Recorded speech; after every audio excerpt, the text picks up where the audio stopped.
Buenas tardes, este grupo está conformado por Julio César Pinto Calvo, Raquel Juliana Romero Fonseca y quien les habla Ana María Mancipe Trujillo. En esta oportunidad vamos a hablar de un caso donde se usa el método de simulación y optimización para solucionar un problema. Una empresa de manufactura desea generar una solución para uno de sus problemas más graves: desabastecimiento de producto final en relación con la demanda de los clientes. Definido el problema, se identifican variables y alcances para la definición del modelo de simulación. Para esto se recopilan datos históricos de la organización y se analizan para determinar las distribuciones de sus procesos. Se desarrolla un programa simulador donde se hacen ejercicios experimentales y se sacan resultados que se analizan en base a su comportamiento. Logrando así identificar que por medio del modelo de simulación se logran optimizar y mejorar los procesos. En este caso, disminuir costos extra, disminuir tiempos de ocio y entregar las unidades necesarias a tiempo. El objetivo es generar un modelo de simulación que determine el número de unidades necesarias para suplir la demanda.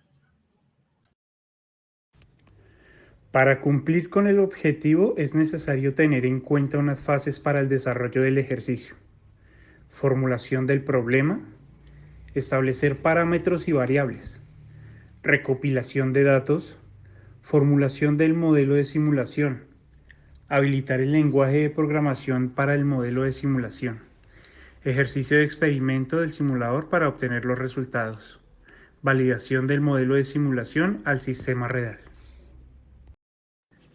Se definen los componentes que consisten en los racks o cajas y los ejes armados, líneas de ensamblaje, de las cuales hay dos estaciones donde cuentan con dos operadores.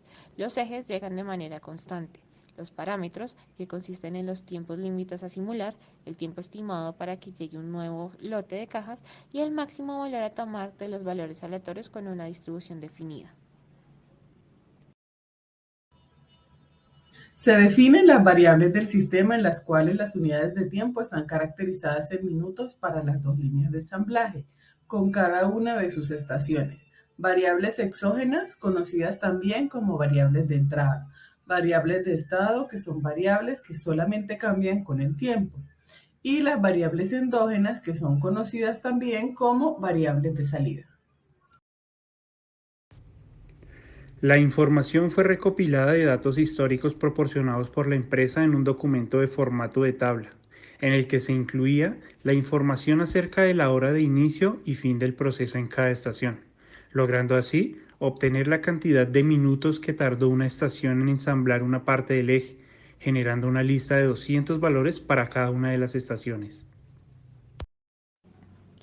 Una vez que se obtienen las listas de los tiempos con base en los datos históricos, se utilizó una prueba para comparar dos distribuciones empíricas para obtener la distribución que mejor se ajusta a las listas de datos, donde se tiene número de observaciones de la variable aleatoria X y números de observaciones de la variable aleatoria Y, en la cual X y Y son dos fenómenos observados para dos hipótesis.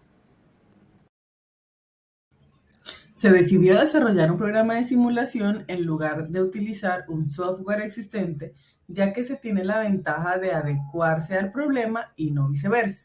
Es decir, no generar cambios o limitar a las variables y parámetros para que la herramienta funcione. El modelo formulado se trasladó a un lenguaje de programación simple, moderno y orientado a objetos. Se generó el diseño de una interfaz en el cual sus valores de entrada son el número de hojas de trabajo que se realizan, el número de interacciones que se desean analizar y el número máximo de cajas cuando llega un nuevo lote, y se obtiene como resultado el tiempo total de ocio y la cantidad de veces que se retuvo el proceso por falta de cajas. Los tiempos totales de ocio y el número de ejes atendidos en las líneas con sus respectivas estaciones, así como el número de ejes terminados y empaquetados en cada línea. Una vez trasladado el modelo, se genera un análisis estadístico para determinar el número de réplicas necesarias usando el método de estimación de la media de población. para diferentes llegadas de cajas, en donde se establece un error deseado de 90 cajas, es decir, un porcentaje de 2.5 para un máximo de 70, 3.2% para 60, 3.4% para 55, 3.5% para 50 y 4.7% para 40, con un nivel de confianza del 95%. Se plantearon los valores de los parámetros que se estimaron para la experimentación del modelo con un máximo de 40, 50, 55, 60 o 70 cajas de entrega por cada hora para cada semana, 5 días de trabajo. Son 200 resultados para una semana laboral en los cuales se toma en cuenta la hora de comida y una aproximación de 20 minutos de preparación antes de iniciar el turno laboral.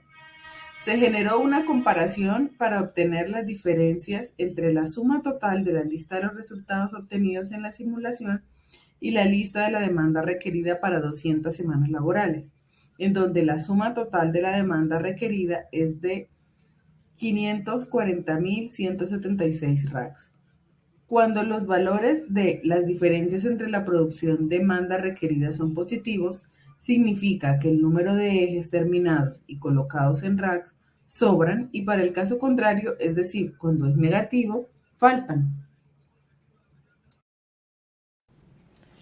Se observó que para el caso donde el parámetro es de un máximo de 55 cajas, la suma total para la demanda cumplida es de 541.238, generando una diferencia total de 1.062 racks extra. Es decir, en promedio se generan aproximadamente entre 5 o 6 racks adicionales por cada semana laboral. También se muestra que entre más cajas lleguen por hora, los tiempos de ocio y la retención de las máquinas disminuye considerablemente. Cuando se encuentran cajas disponibles o cuando no hay cajas disponibles de la misma manera, se ensamblan y liberan más ejes para ser empaquetados y colocados en racks, ayudando a la toma de decisiones para pedidos específicos. Podemos concluir que con la información proporcionada por parte de la empresa, la cual se integró por las listas de tiempos de ejecuciones para cada una de las estaciones, los tiempos de llegada de un nuevo lote de cajas, la organización de las líneas de ensamblaje y el historial de pedidos, fue posible definir los componentes, variables, endógenas, exógenas y de estado y parámetros del modelo, así como identificar a qué distribución se ajustan en este caso, los datos, esos elementos en conjunto, contribuyeron a la creación de un modelo que representaba adecuadamente al sistema real.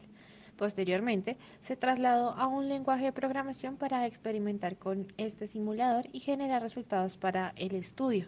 Y con base en los resultados de las soluciones de simulación, fue posible determinar los casos en donde es conveniente solicitar un cierto número de cajas para tiempo específico, generando mejores resultados y más eficiencia por parte de la empresa.